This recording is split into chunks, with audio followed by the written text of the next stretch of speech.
Oh, a microphony. And a phony at the mic. Quiet, numbskulls, I'm broadcasting. The Doctor of Discernment is now online. You know, much like my show, in that it's a local reaction to things that are happening on a federal level. Dispensing a daily dose of common sense. No prescription required. Wow, do I have a boatload of stuff for you, from the crazy to the absurd. Let's start getting into it because, I mean, it is bizarro world out there. And I say, if it's obvious to me, it should be obvious to everyone. Oh, wow. Who could have seen this coming? This is the Fourth Hour with Greg Belfrage. Hold on to your butts. Broadcasting from the basement bunker beneath Kello Radio. Welcome to the Fourth Hour. It's great to have you along. Oh, Steve, my heart goes out to Steve. Staring at a spreadsheet for the last 90 minutes. I haven't filled one cell yet. It's going to be a great day. Hang in there, buddy. Hang in there. It could be worse. Before we get started, I've got a number of stories I want to share with you this morning. But before we get started, I want to remind you, coming up, no Greg Belfrage show next week. I will try to do the Fourth Hour, but certainly not on Monday. I'm undergoing eye surgery on Monday. I shouldn't say surgery. It's an eye procedure that I'm undergoing. It's when they described it to me, it sounded like surgery to me.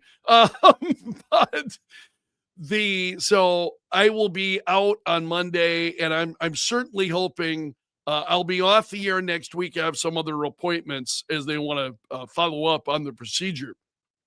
So I am going to try to do the Fourth Hour.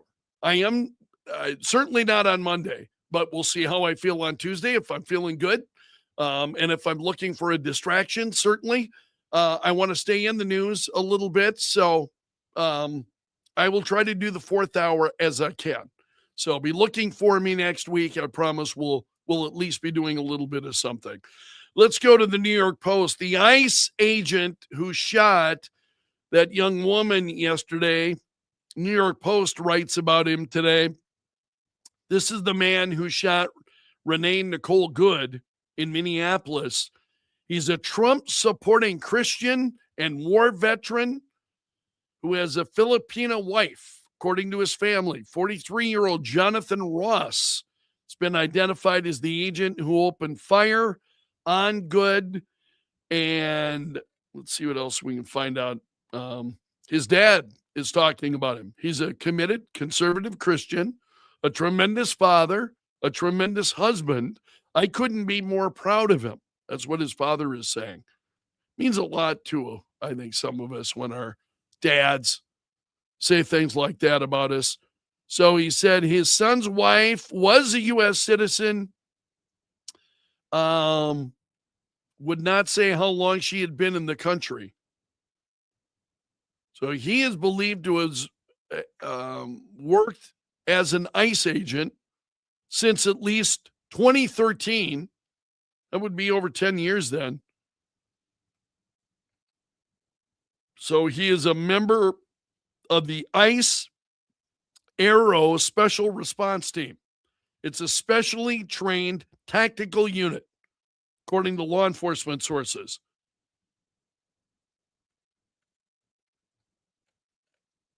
Yeah, and the rest of this is just information that we already know.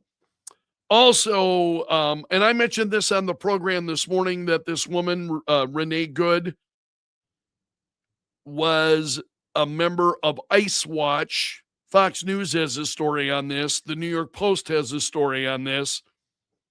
Federal sources are saying this. Homeland Security told Fox News that this ICE Watch group tries to monitor, track, interfere, and oppose ongoing federal immigration enforcement operations. And that this group is found in a number of sanctuary cities. Minneapolis is one of them. So where these sanctuary cities are at, you find this ICE Watch group. The group refers to themselves as legal observers. but sources say members usually try to interfere with federal operations, trying to avoid information that I've already shared with you during the radio show. Just don't want to repeat the same things to you over and over again. Minneapolis, what's going on? Get a load of this. Wait a minute. Oh no, did I just close that tab?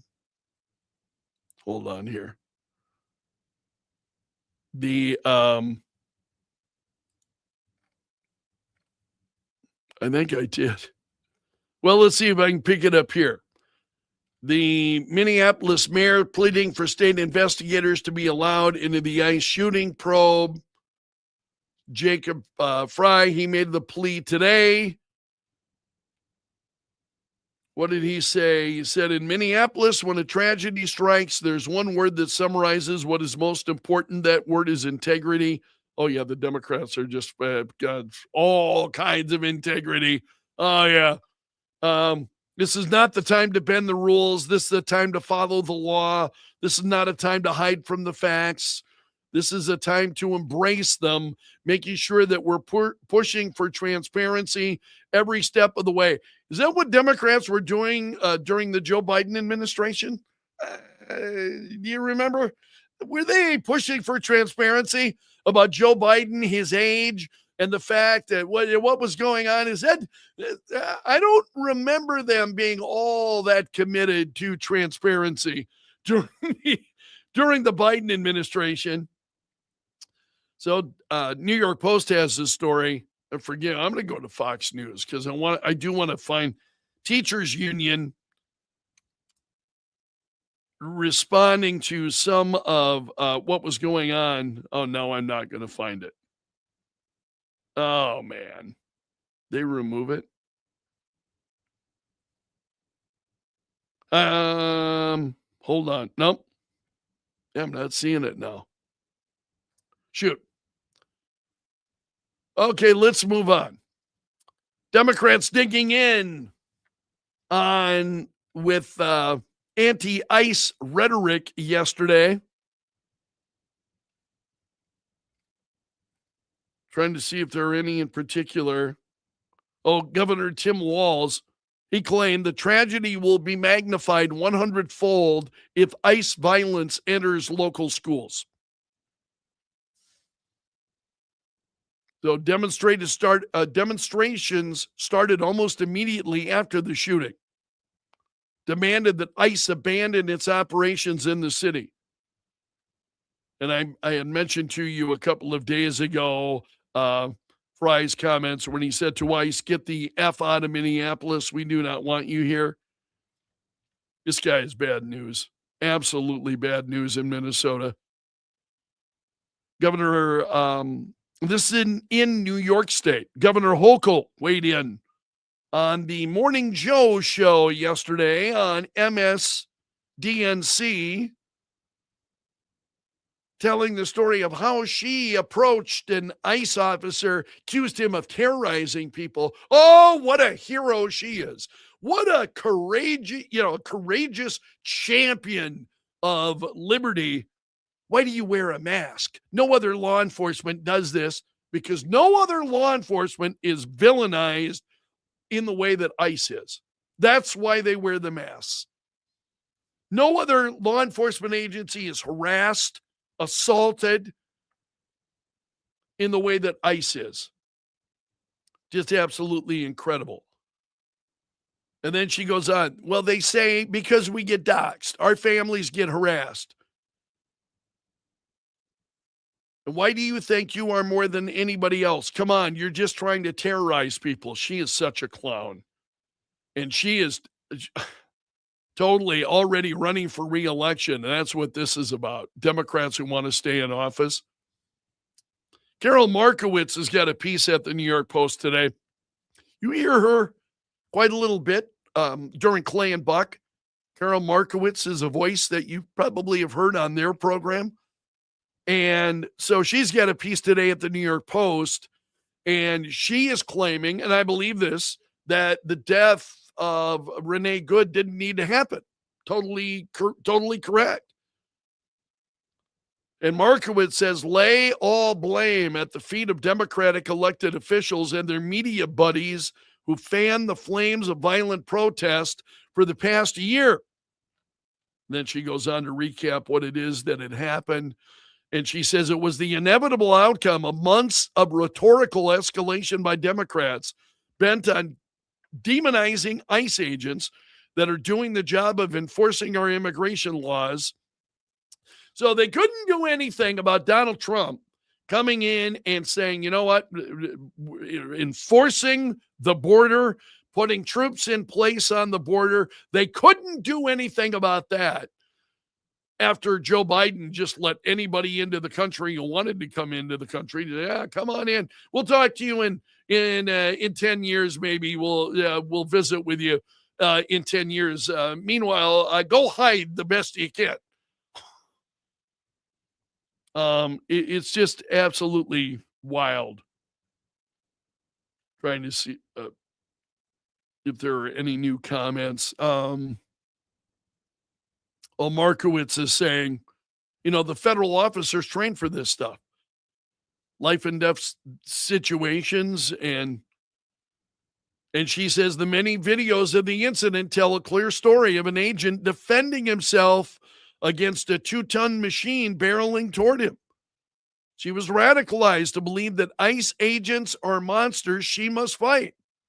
Oh, but we're told she's such a wonderful person.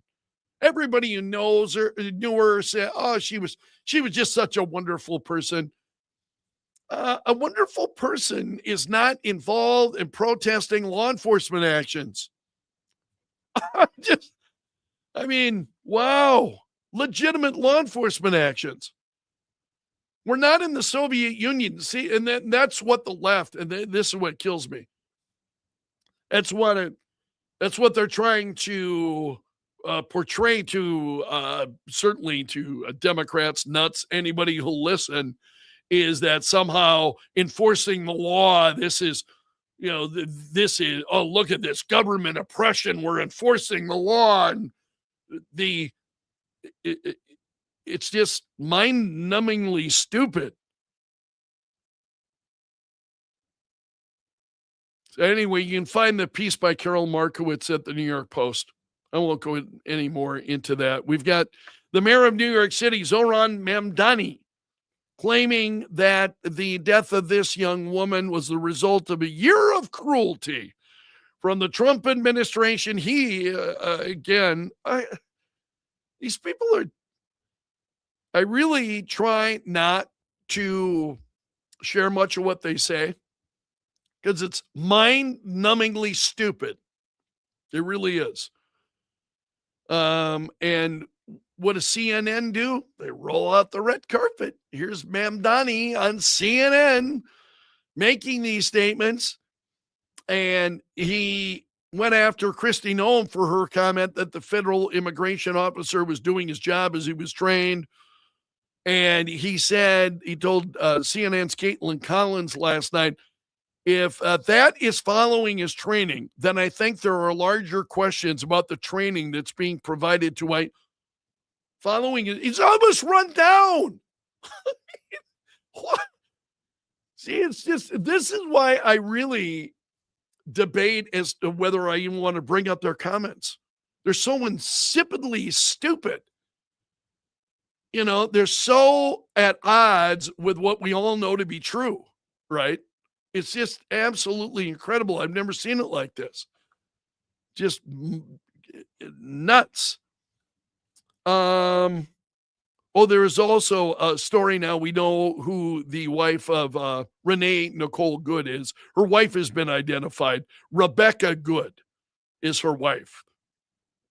She was outside the car when Renee drove toward an ICE officer who opened fire. Rebecca Good and her wife had previously lived in Kansas City, Missouri for a couple of years. They moved to Canada. When Trump came around, they decided to leave the country. How many times have we talked about that? The people who have left the country. And again, I've said, okay, you want to leave the country. Trump's president now. You can no longer be here. Is that strike you as somebody who's balanced? Seriously, do you have a pretty firm grip on reality if somebody becomes president and now suddenly you think it? I I don't want you to misunderstand me. I'm sure in their own minds, that's how bad things are. And it just says, man, we get a lot of people just have a loose grip on reality. So they left the country after Trump was reelected, moved to Canada for several months before settling in Minneapolis. They hadn't been there, I think, maybe a year or so that they had been in. Can't even be that, because if they decided to leave the country when Trump was reelected in 2024, they couldn't have been in Minneapolis very long before this happened. And I don't care what the neighbors are saying. All the there it cracks me up. Oh, she was a nice woman. She was a good woman. Oh, she was the media. None of this is right. Just a good person. Reminds me, there was an old Rodney Dangerfield joke that Dangerfield told about the guy who, opens fire and whatnot. And what do his neighbors say? Oh, he's a quiet man. He was a very quiet man. Yeah, that's generally what you hear. So anyway, she's been identified. So apparently, all the while, Rebecca had been outside the car, apparently confronting the ICE agents. She didn't realize that her wife had been hurt until their SUV accelerated away and slammed into a car down the block. You've seen the video. The car starts rolling off fairly slowly, and then I suspect her foot must have, as she slumped, her foot must have hit the gas because the car accelerates and slams into another car halfway down the block. So then she was seen distraught and crying that she had asked her wife to come out and protest. She said, I made her come down here. It's my fault, she said. They just shot my wife. And then she said, I have a 6-year-old in school. So that woman has now been identified, but this is just absolutely, absolutely crazy. I wanted to see if, no, I don't have it. I did want to share, there were some comments from teachers up in Minneapolis regarding what had happened and what they're saying. And I thought, these are the folks that are, seriously, these are the folks that are in schools and teaching kids in Minneapolis. That to me, if I were up there, I would have to pull my kids out of school. I would have to say, listen, we either need to move somewhere else, or we need to teach our kids our own, ourselves. We've got to be responsible for the education of our children, rather than leaving them in Minneapolis schools. Because, and you may have heard it on Fox News Radio, the reaction from some of these folks, and it's just more and more. The more you see it, the more others are emboldened to take up these, this kind of language and say these things. And it's just really kind of shocking to me as you watch all of that unfold. Now, I'm going to leave it there for today. We're at the 20-minute mark. Thank you so much for being here. Again, I want to remind you that no fourth hour coming up on Monday. I'll be undergoing an eye procedure, but I hope to pick those up then throughout the course of the week. Next week, I will not be on the air next week. I've got appointments and so on to check on it. And they also told me to suspect a little amount of a pain associated with this. And so if you know me, I don't handle pain well. No, leave me alone. I want to be left alone. I hurt. So we'll see. Doctors always give you the worst case scenario. And so I'm hoping it won't be as bad. And then I talked to other people who have had similar procedures done, and oh, it's bad, man. It hurt. It hurt. And one of my coworkers, I'm like, thanks a lot.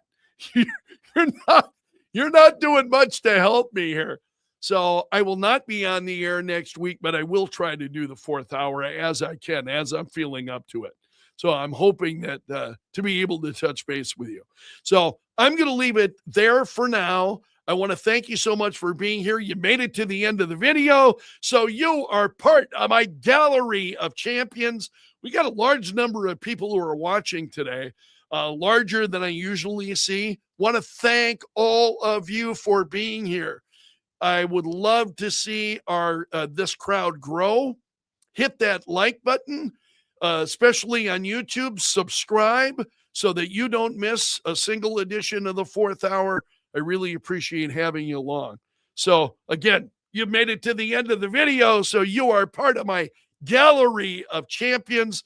Special salute to the Bunker Brigade.